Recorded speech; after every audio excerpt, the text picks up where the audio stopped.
Ramadan teman-teman sekalian adalah salah satu dari rukun Islam, berpuasa padanya. Kalau anda bulan Ramadan tidak berubah menjadi baik, kira-kira pertanyaan saya, kapan anda baik? Di bulan Ramadan seluruh dunia, umumnya kaum muslimin, kita ke Amerika, kita ke Saudi, ya kita ke Timur Tengah, kita ke Asia, yang ada orang Islam semua puasa. Segelintir orang yang tidak puasa, yang lainnya semua puasa. Artinya kalau pada saat itu rame-rame saja anda tidak mau puasa, kira-kira kapan akan puasa? Kalau pada saat itu rame-rame kaum muslimin membaca Al-Quran dan anda tidak ikut baca Quran, kira-kira kapan akan baca Al-Quran? Kalau Ramadan orang semua sholat tarawih teman-teman sekalian, lalu anda tidak sholat, kapan anda akan sholat malam nih kira-kira? Kalau orang rame-rame ini semua. Kalau Ramadan kaum muslimin berlumba-lumba meninggalkan kemaksiatan, dan anda tidak tinggalkan, kapan anda akan meninggalkan kemaksiatan? Kan luar biasa semuanya, gitu kan? Saya menjelaskan Ramadan adalah bulan training yang luar biasa.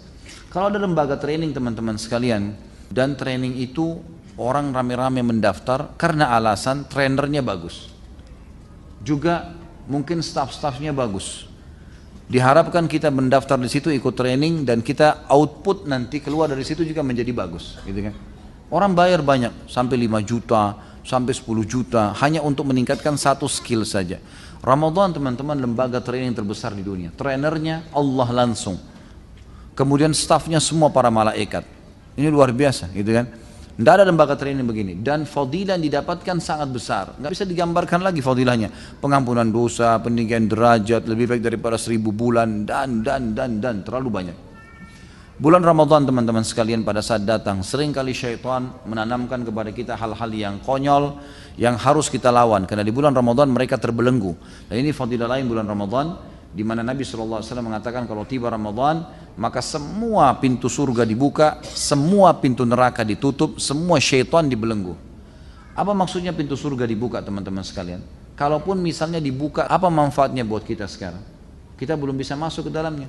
Dan ada malah hadis Bukhari menjelaskan pintu surga akan dibuka nanti di akhirat pertama kali untuk Nabi Muhammad SAW. Lalu apa maksudnya di sini dibuka?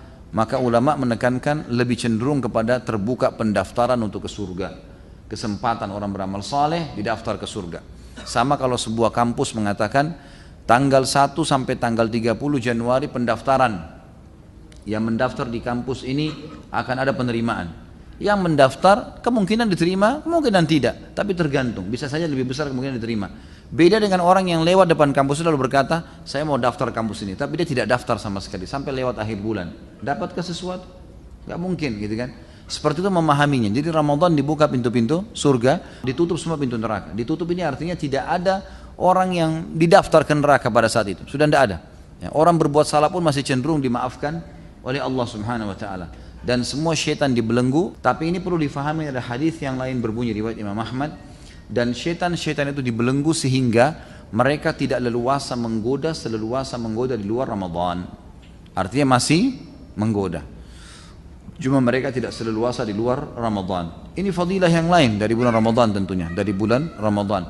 Bulan Ramadan teman-teman sekalian, sebelum tiba Ramadan karena syaitan akan dibelenggu, mereka menanamkan persepsi-persepsi negatif yang harus kita tepis. Misal, perasaan merasa berat karena menghadapi Ramadan, puasa 1 bulan, nanti berat, nanti puasa, saya bisa atau enggak? A'udzubillahi minasyaitonirrajim. Saya bisa, sambut dengan gembira. Kita mau pergi haji, syaitan akan tanamkan sama tuh, nanti haji macet, padat. Kemarin tahun lalu ada informasi ada yang mati, nanti saya mati enggak di sana? Padahal kalau ajal pasti matilah, gitu kan? Enggak mungkin tidak. Maka ini harus dilawan. A'udzubillahi minasyaitonirrajim. Salat tahajud. Nanti kalau saya salat tahajud jam 2 atau jam 3, besok pagi ngantuk enggak ya? A'udzubillahi minasyaitonirrajim. Kerjain. Allah Subhanahu Wa Taala tidak memerintahkan sesuatu kecuali ada hikmah-hikmah di situ, gitu kan? Persepsi ini pasti tertanam kata para ulama dalam jiwa setiap muslim. Tinggal bagaimana dia melawannya. Ada persepsi Ramadan nanti lemas, nanti loyo. Ini semua tergantung kita bagaimana mensugesti diri kita. Niat itu teman-teman, kalau bahasa saya pribadi adalah sugesti. Niat adalah sugesti. Orang niat puasa berarti sugesti untuk puasa. Niat sholat berarti sugesti untuk sholat dan seterusnya. Orang kalau niat subhanallah, misal gini, kita mau niat puasa besok. Itu niat itu adalah sugesti yang sangat luar biasa ke dalam seluruh anggota tubuh kita. Gitu kan? Dari dalam hati beranjak ke otak kita, dari otak disebarkan ke seluruh tubuh kita. Sehingga tubuh ini siap untuk puasa. siap untuk tidak minum, siap untuk tidak makan. Memang begitu. Orang niat sholat berarti dia siap untuk sholat. Kalau ada yang ganggu dia terganggu tuh. Ini kalau sudah niat sholat tadi maghrib, udah niat mau sholat dalam hati, begitu kita Allahu Akbar ada orang ribut, kita terganggu. Karena sudah niat, sugestinya memang tubuh kita, mindset kita sudah siap untuk sholat itu. Kita mau haji, kita mau jihad, semuanya begitu. Makanya niatnya yang harus kuat di sini. Bagaimana kita melawan persepsi negatif itu dengan sugesti positif, gitu kan? Enggak, saya tidak loyo, saya tidak lemas. Kalau orang makan sahur, kemudian syaitan atau ada bisikan dalam hatinya, karena syaitan masih menggoda ya. Ini kalau Ramadan ada orang tergoda dengan syaitan, luar biasa lemahnya imannya. Karena syaitan dibelenggu. Bagaimana kalau di luar Ramadan, gitu kan? Kalau masih ada bisikan syaitan di sahur, nanti jam 11 kamu haus loh. Nanti kamu lapar loh. Terus kita mengiyakan sugesti negatif itu, bisikan-bisikan negatif itu. Nanti jam 11 haus benar, gitu kan? Masa kita mau dikalah sama syaitan yang bisikin nanti kamu haus, nanti kamu begini. Lain kalau kita disuruh sehari semalam 24 jam tidak boleh minum. Mungkin berat, 2 hari misalnya. Ini enggak. Dari subuh hanya sampai maghrib dan pahalanya besar, gitu kan? Pahalanya sangat besar. Jadi di sini kita harus mentepis sugesti-sugesti negatif syaitan, lemas dan loyo. Keluar dari sugesti negatif dan kita masuk kepada sugesti yang positif kita.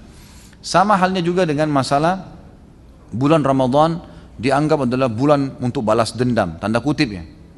Ini saya nggak sahur tadi, maka buka puasanya balas dendam. Beli warna-warni, macam-macam, yang biru, yang merah, semua mampir. Motornya mungkin sudah penuh dengan kresek, gara-gara beli semua. Yang kolak dibeli, yang ini dibeli, yang itu dibeli, macam-macam. Begitu buka puasa nggak bisa dimakan. Ini salah, persepsinya salah. Nabi SAW sudah ajarin buka puasa dengan air putih dan kurma. Habis itu sholat dulu, pulang jangan kagetkan usus anda karena sudah istirahat, baru kemudian makan dengan tenang, gitu kan? Baru makan dengan tenang, insya Allah nggak ada masalah, gitu kan? Jadi justru kontrol. Kata ulama, kalau orang puasa kemudian tidak bisa juga mengontrol hawa nafsu, mengatur makanan dan minuman yang masuk, ini berarti dia belum mendapatkan tujuan utama puasa. Mengetahui bagaimana keadaan orang-orang yang susah di luar sana. Kita jadi tahu, makanya dimotivasi lagi. Siapa yang membuka puasakan orang yang puasa, maka akan dapat pahala seperti orang yang dibuka puasakan tanpa dikurangi sedikit pun dari pahala orang yang dibuka puasakan itu. Kita berikan sebutir kurma, segelas air, maka kita akan dapat pahala mereka. Kita akan dapat pahala mereka, gitu kan? Makanya kejar untuk membuka puasakan orang lain. Jadi kita sudah rasa haus, rasa lapar, kita juga melakukan, membagi pada orang-orang yang susah di pinggir jalan, di mana-mana. Mereka harus berlumba-lumba untuk melakukan perbuatan-perbuatan seperti ini. Jadi ini persepsi negatif semua harus dilawan. Harus dilawan. Semua bisikan dalam hati kita atau di benak kita yang membuat kita malas ibadah, apalagi meninggalkannya dari syaitan. Lawan. Kalau kita nggak lawan sampai kapan nih? Syaitan mau setiap hari buku amal kita kosong, gitu kan? Apalagi Ramadan puncak-puncaknya kita beribadah. Jadi persepsi negatif harus dilawan nih, gitu kan? Kesempatan minta surga, kesempatan menyelamatkan diri dari api neraka. Dan kata Nabi SAW, di bulan Ramadan Allah punya pembebas dari api neraka. Orang-orang yang dibebasin.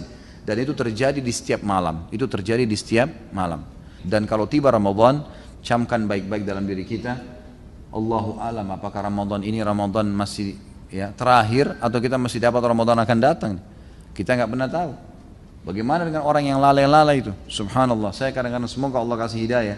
Merasa sedih kalau melihat ada saudara-saudara kita muslim naik mobil angkot, ya Ramadan sudah pendapatannya kecil, terus tidak puasa lagi. Ini kira-kira luar biasa, rugi dunia, rugi akhirat. Berapa yang dia kejar itu? Dan itu subhanallah kadang-kadang mereka bisa puasa, tidak makan, tidak minum, tapi rokok tidak bisa. Ini satu hal yang luar biasa ya. Semoga Allah kasih hidayah. Bagaimana kalau Ramadan saja orang rame-rame ibadah, dia tidak ibadah, lalu kapan dia mau ibadah nih? Jadi kita masing-masing akan dihisab oleh Allah SWT. Jadi bulan Ramadan bulan training yang semestinya tidak tersia-siakan oleh setiap muslim. Dan teman-teman sekalian, kalau Ramadan sudah hilang, sudah pergi, maka usahakan terapkan hasil trainingnya. Jangan pas di akhir Ramadan atau pas Idul Fitri mulutnya bilang Alhamdulillah, tapi Alhamdulillahnya salah tempat, Alhamdulillah sekarang saya lepas dari penjara ibadah, gitu kan? Enggak lagi puasa, enggak lagi sholat malam. Ini yang ketawa-ketawa tahu diri ya. Jadi saya tidak puasa, saya tidak sholat malam lagi, tidak ada lagi. Jadi Alhamdulillah seperti ini, Alhamdulillah tidak tarawih lagi, Alhamdulillah tidak baca Quran lagi, Alhamdulillah tidak ke masjid lagi. Ini salah. Buktinya mereka setelah itu betul-betul seperti orang bebas. Subhanallah, saya dapat informasi dari beberapa jemaah saya, kalau mau tiba Ramadan, itu orang-orang yang pacaran pada sepakat tuh, ini Ramadan tidak bisa pacaran. Ketemunya nanti habis Idul Fitri. Jadi habis Idul Fitri kembali lagi. Ramadan rame-rame pakai jilbab, habis Ramadan buka jilbab. Ini subhanallah, ini keliru ini. Jadi Ramadan cuma dijadikan sebagai seremoni saja, rame-rame bertakwa, habis itu tinggalkan semua. Ini rugi sekali. Mestinya Ramadan bisa mengubah kita lebih baik, kemudian Ramadan akan datang lebih baik lagi sampai kita bertemu dengan Allah Subhanahu wa taala, sementara pahala kita sempurna, pahala kita sempurna. Jadi jangan disia-siakan, Ramadan ini adalah kesempatan emas bagi seorang muslim. Kata Nabi SAW, sungguh terhina sekali seorang hamba yang sudah mendapatkan Ramadan dan dia masih hidup sampai Ramadan habis pergi, sementara dia belum sempat diampuni dosanya.